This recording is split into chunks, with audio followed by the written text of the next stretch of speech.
और इस बीच मेरठ से एक बड़ी खबर सामने आ रही है, जहां एआईएमआईएम नेता हाजी शौकत अली ने विवादित बयान दिया है। बड़ी खबर इस वक्त की मेरठ में हाजी शौकत अली पर मुकदमा दर्ज कर लिया गया है। शौकत अली ने भड़काऊ भाषण दिया था और भड़काऊ भाषण देने पर यह मुकदमा दर्ज हुआ है। ईद मिलन कार्यक्रम में सरकार और प्रशासन पर निशाना साधा था। उन्होंने कहा कि मुसलमान का एनकाउंटर करने वाले का भी एनकाउंटर होगा।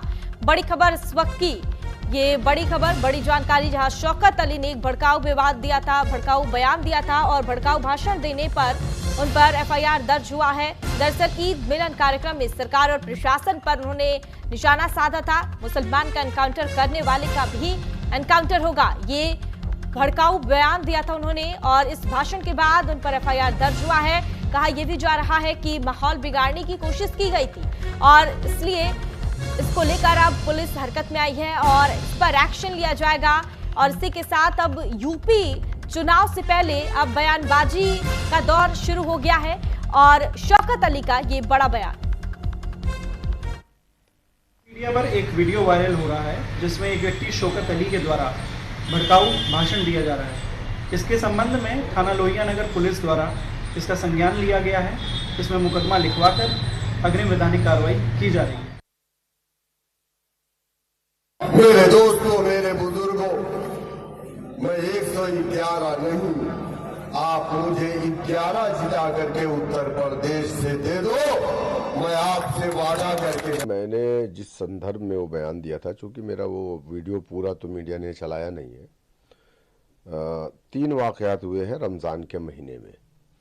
एक मेरठ के अंदर कस्बा रामराज, थाना रामराज में एक व्यक्ति ने, एक नौजवान जो नॉन मुस्लिम था, हिंदू लड़का था, उसने एक सिख लड़के को गोली मार दी इस शक में कि इसके अवैध संबंध मेरी वाइफ से था।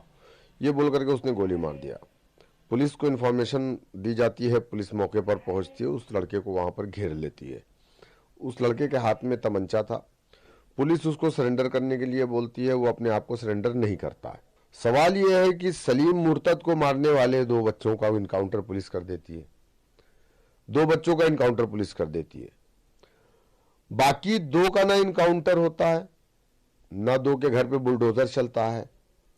तो हमने इसी संदर्भ में यह बात कही थी कि अगर तुम्हारे पास पॉलिटिकल पावर होगा तो तुम मारे नहीं जाओगे, तब उनका भी इनकाउंटर होगा जो लोग गलत हरकतें करते हैं, जिस तरीके से यहां नहीं हो रहा है। के चलना चाहिए, नींद में बोले होंगे, बहुत रात से सोए नहीं होंगे। पूरे उत्तर प्रदेश में भव्य काम हुआ है, सड़कों का जाल हर जगह है। कैसी बात, देखिए ये सब लोग मैं शायद वो नहीं सो पाए। आपको बता दें, हाजी शौकत अली पहले भी विवादित बयान दे चुके हैं। विवादों से उनका पुराना गहरा रिश्ता रहा है और एक जनसभा में उन्होंने हम दो हमारे 2 दर्जन का नारा दिया था, आपको याद होगा। उन्होंने मुसलमानों से अपील की थी कि अधिक बच्चे पैदा करें, यह अल्लाह की देन है।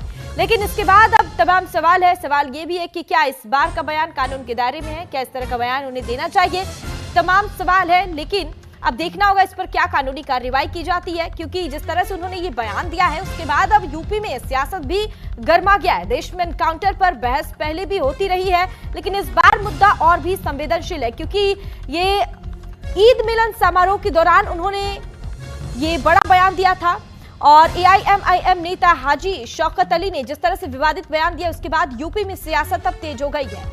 उनका कहना है कि मुसलमानों का एनकाउंटर करने वालों का भी एनकाउंटर होगा और एआईएमआईएम नेता हाजी शौकत अली के इस तीखे बयान से यूपी की सियासत में हड़कंप मचा हुआ है। ऐसे बयान समाज में तनाव बढ़ा सकते हैं और अब देखना होगा इस पर क्या कुछ कार्रवाई की जाती है। और सवाल ये भी है कि क्या ये चेतावनी है, चुनौती है या बदलती राजनीति का संकेत है, क्योंकि चुनाव होने को है यूपी में 2027 में और उससे पहले ये बयानबाजियों का दौर भी लगातार जारी है। और अगर हम हाजी शौकत अली की बात करें तो विवादों से उनका गहरा रिश्ता रहा है और इससे पहले भी एक जनसभा में उन्होंने विवादित बयान दिया था और उसको लेकर भी यूपी में सियासत गर्मा गया था। उन्होंने कहा था कि हम दो हमारे 2 दर्जन का नारा दिया था और उन्होंने कहा था मुसलमानों को अधिक बच्चा पैदा करने के लिए, और उसके बाद उन्होंने ये भी कहा था कि ये अल्लाह की देन है और उसके बाद सियासत गर्मा गया था। और एक बार फिर उन्होंने विवादित बयान दिया है और इन बयानों के बाद अब 2027 का यूपी चुनाव धर्म पर लड़ा जाना है, ये भी एक बड़ा सवाल उठता है। हिंदू मुस्लिम से किसे फायदा होगा, ये भी सवाल है। फिलहाल इस बयान को लेकर उन पर केस दर्ज किया गया है और पुलिस एक्शन में है, क्योंकि पुलिस का कहना है कि माहौल बिगाड़ने की कोशिश की जा रही है और इस पर राजनीतिक प्रतिक्रियाएं भी सामने आ रही है। क्योंकि अभी रवि किशन को आप सुन रहे थे, उन्होंने भी इस पर बयान दिया। उन्होंने साफ कहा है कि इस तरह से आप बयान नहीं दे सकते हैं। जिस तरह से उन्होंने बयान दिया है, इसको लेकर भड़काऊ बयान को लेकर उन पर केस दर्ज किया गया है और अब देखना होगा कि इस पर प्रशासनिक स्तर पर क्या कुछ कार्रवाई की जाती है।